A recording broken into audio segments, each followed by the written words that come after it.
Volume one किसने लिखा था? वॉल्यूम वन इन दोनों का ही होगा, अब तो मुकर रहे हैं दोनों। मैं किया ही नहीं। वो गाना मेरा नहीं है। दोनों किसकी बात कर रहा है? वॉल्यूम वन दोनों भाई जो कौन? जिन्होंने ब्राउन रंग देखा होगा।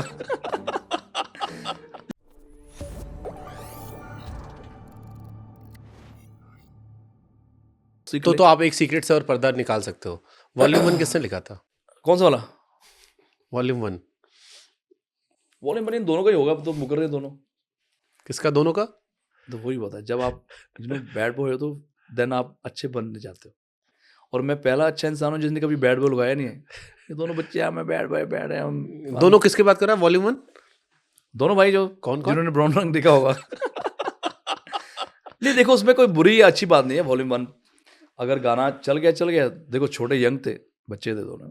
अगर गा दिया कोई बात नहीं। इस पर इतनी उपलब्धि नहीं होनी चाहिए। आपको नहीं पसंद तो गाना डिलीट करवा दो, तो सुनो ही मत। ओके। अगर पंजाब की बात करनी मुझे, हाँ। बादशाह, हनी सिंह, बादशाह और करण औजला, इन तीन में आपको कौन लगता है अगर आपको रेट करना 1 to 3? ये देखो, मैं तो फिलहाल बादशाह और हनी सिंह को ही गिनूंगा। करण बहुत अच्छा है, बहुत टैलेंटेड लड़का है और बहुत यंग है अभी। तो अगर हम सोचे कि मेरी तुलना आप लता जी से करो तो होने नहीं चाहिए। लता जी हमारी माँ है, हम जैसे पता नहीं कितने गधे आए हैं उनके सामने और आके ख़त्म भी हो गए। तो कभी भी कंपैरिजन मत करो। एक बंदा बहुत टैलेंटेड होगा, लेकिन देखो एक सियाना होता है, एक समझदार होता है। आप समझदार हो, आप सियाने नहीं बन सकते। सियाने आप एज के साथ बनोगे, ट्रू है ना। सियाने दा क्या औलियां दा खादा पंजाबी च बोलते हैं। तो करण बहुत टैलेंटेड है, लेकिन अभी उसको प्रूफ करना लाइफ के अंदर। अभी तो उसको तौबा हिट हुए, हम तो 100 हिट करके बैठे हुए हैं, हजम करके डकार मार के बैठे हुए हैं। तो कभी भी हम ये नहीं सोचेंगे कि यार सोनू निगम से बेटर कौन है। सोनू निगम का देखो टाइम कितना, 30 साल निकाले हैं, 35 साल निकाले हैं। अगर कोई उसके आसपास आएगा, 2 साल टिकेगा तो हम बात करेंगे। बट ये दोनों मेरे भाई बहुत टैलेंटेड हैं। एंड करण बहुत अच्छा कंपोजर भी है। और चलो, हनी सिंह बादशाह में 1 2 अगर आपको करना हो, बड़ा कंपटीशन चलता है सोशल मीडिया पे। ये दोनों रैप भी करते, गाना तो गाते हैं, तो मैं क्या तारीफ करूँ उनकी। दोनों अच्छे कंपोजर हैं, राइटर हैं। बात ही खत्म होगी। ठीक है, आगे अगला गाना आपका जुम्मे की रात है या दिल में बजी गिटार? जुम्मे की रात। Because Salman Khan larger than life. नहीं, उसका जो पहला ट्यून है, जिस तरह बजता है ना स्टेज पे, जब मेरे लाइव शो में, तो आधा शो तो मैं वैसे ही जीत जाता हूँ। मुझे गाने की जरूरत नहीं पड़ती। लोग जो क्राउड शोर में जाता ना। तो आपने हिमेश भाई को थैंक यू नहीं बोला कि अच्छा वो आपने गाना बंद कर दिया? नहीं, हिमेश भाई तो बहुत अच्छा गाते हैं। नहीं, उन्होंने गाना इस बीच में कम किया ना, तब। वरना आप कह रहे हो कि आप लोग सेम एक। नहीं, मैं उनके टाइम पे मैं आ गया था। मैंने पहले गणपत दिया, फिर धीरे धीरे मैंने अपनी लाइन। हाँ, बट ये तो उनका म्यूजिक था ना, उन्होंने अपना नहीं गाया, आपने गवाया। नहीं, उनको रियलाइज हुआ कि हाँ असली नाक वाला यही बंदा है। खैर रमेश भाई तो अभी भी जैसे उन्होंने फिल्म निकाली, तो मैं भी सोचता हूँ यार मुझे भी एक बार तो मैं फिल्म निकालूंगा। तो मैंने भी दोबारा गलती करी है। फिल्म मेरी आ रही, फिल्म का नाम नहीं मैं बताऊंगा। उसमें एक्टिंग मैं खुद ही कर रहा हूँ। एक बनाई थी आपने, डेंजरस। ओह, उसने पूरा डेंजर कर दिया था मुझे। वो डेंजरस में बिपाशा एंड उनके हस्बैंड थे, और ऐसे ही उनकी 2013 में मूवी आई थी alone. But how is it possible कि husband wife on screen affair नहीं कर रहे आप? ये कैसे पॉसिबल? यार मुझे थोड़ी पता है कि प्रोड्यूसर बेचारे इतने फुद्दू होते हैं। मैं तो सोचता था प्रोड्यूसर मतलब भगवान। मैं तो पाँव छूता हूँ सारे प्रोड्यूसर के। अब पता चला अक्षय भाई बोलते कि नहीं, प्रोड्यूसर का मतलब रेडी हो जाओ वैनिटी के बाद, मैम शॉट इज रेडी। तो मुझे नहीं पता इतना बुरा हाल होता है प्रोड्यूसर का। और मैं अपनी तरफ से दी बेस्ट प्रोड्यूसर हूँ कि धर्मा के बाद मीका सिंह का नाम ही आना चाहिए। मैं यहाँ बैठा हूँ, उनका ऑमलेट लेट हो गया। विजय बैठा, ये बैठा जरा विजय। लकली ये मेरा नंबर 1 कुक है पूरे वर्ल्ड में। यही ट्रैवल करता है मेरे साथ। तो अभी सिर्फ जहाज उड़ाना बाकी है, बाकी सारे काम कर लेता है। उसने आपको कम खिलाया, अपना भी खूब खाया है। खूब ही खाता है वो। कपिल शर्मा मेरा बहुत अच्छा भाई है, और बहुत ही प्यारा सुपरस्टार है, जो डाउन टू अर्थ भी बहुत है। उसकी मम्मी बोलती यार मिके मैनू लगता यही खांदा सारा मटन चिकन है, तेनू तो लगता नहीं ਇਹਦਾ गर्दन देख कितनी होगी बकरे वर्गी।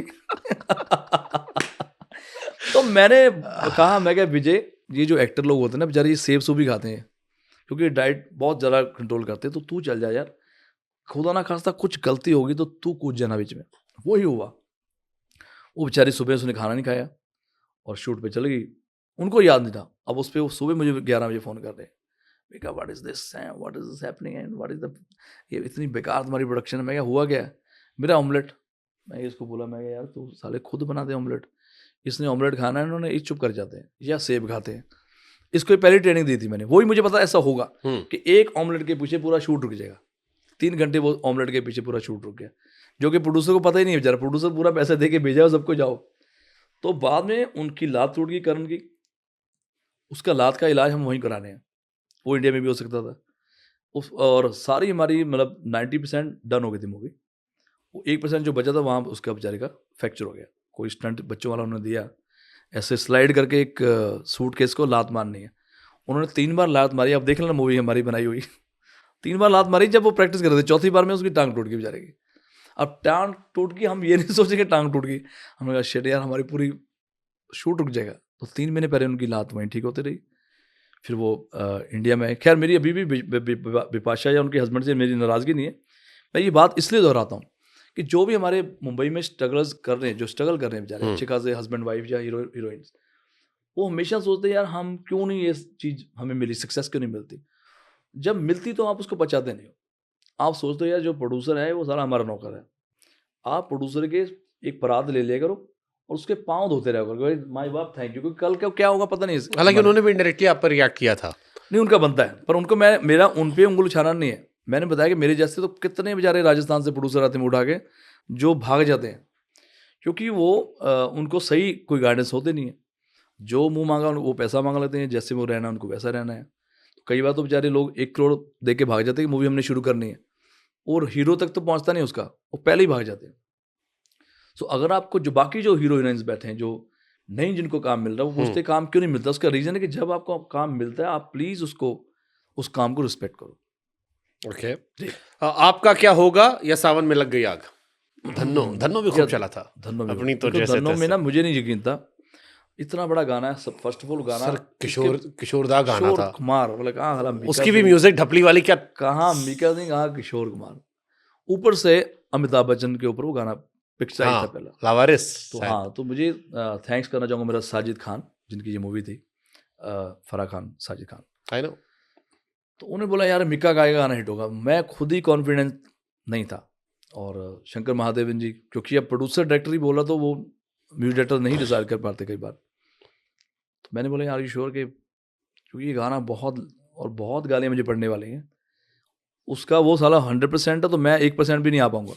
कहता नहीं मिका तेरे में अंदर है, मुझे पता नहीं क्या उनको मेरे अंदर दिखा। और मैं अभी अभिजीत दा को बोल रहा था उनके बर्थडे कि मैंने बहुत वो सही ढंग से नहीं गाया, क्योंकि मुझे गाना चाहिए था हो अपनी तो जैसे तैसे थोड़ी ऐसे या वैसे कट जाएगी, ये आवाज होनी चाहिए थी। मैंने कट जाएगी ऐसे कर दिया, मिका स्टाइल डाल दिया। अब मेरे को रियलाइज हो रहा है, और सोनू भाई भी बैठे थे दोनों, ये अभिजीत भाई, कहता हाँ यार तूने आप कहाँ क्या बोला आप, मैं कहा हाँ मैंने पहले ही बोला था कि यार मैंने अच्छा नहीं गाया, पर वो पता नहीं गाना कैसे चल गया। Again thanks to my audience and Sajid भाई, आपको मेरे पे भरोसा था। बट आई थिंक वो आपके स्टाइल की आपका जो स्टाइल था वो अच्छा लग रहा था शायद। जी शायद में भी नहीं, पर क्योंकि वो गाना मैं गा सकता, मुझे अभी रियलाइज होता कि मैं क्यों आपका क्या यानी क्यों करा ऐसे, आपका क्या होगा जनाब, लोगों को वही पसंद। अरे बट फिर वो सोनू निगम से सुखविंदर से गवा लेते, ये भी बात सही है। अगर उन्हें वही परफेक्शन चाहिए होता राइट तो उनसे गवा लेते, वो जो आप कहा तो वही। वो सारे परफेक्ट सिंगर है और मैं परफेक्ट नहीं हूँ, तो मुझे परफेक्ट बनना ही नहीं है। But that's what beauty was, क्योंकि वो हम उससे रिलेट कर पा रहे थे। राइट, जिसमें ना एक लाइन थी, हो सोच अपने बारे में फिकर ना कर तू मेरी, देखो फिकर ना कर तू मेरी, मैं तो उड़ता फिरता या बारा बादल रे। तो मैंने कहा ये गलत हो गया। शंकर जी पीछे बैठ के नहीं ये सही है। मैं कहा भाजी प्लीज मेरे को दोबारा गाना था। कहता नहीं यही चाहिए, यही तो मिका सिंह है। तो वो ऐसा ही आया गाना जो उसमें यही खूबसूरती होती है, यही खूबसूरती है कि हमें वैसे वो मिका सिंह को सुनना था। राइट, अगर हमें परफेक्ट सुना तो हम किशोर कुमार का सुन ही रहे, सही, उससे अच्छा कोई क्या गाएगा। उनसे अच्छा कोई गा भी नहीं सकता।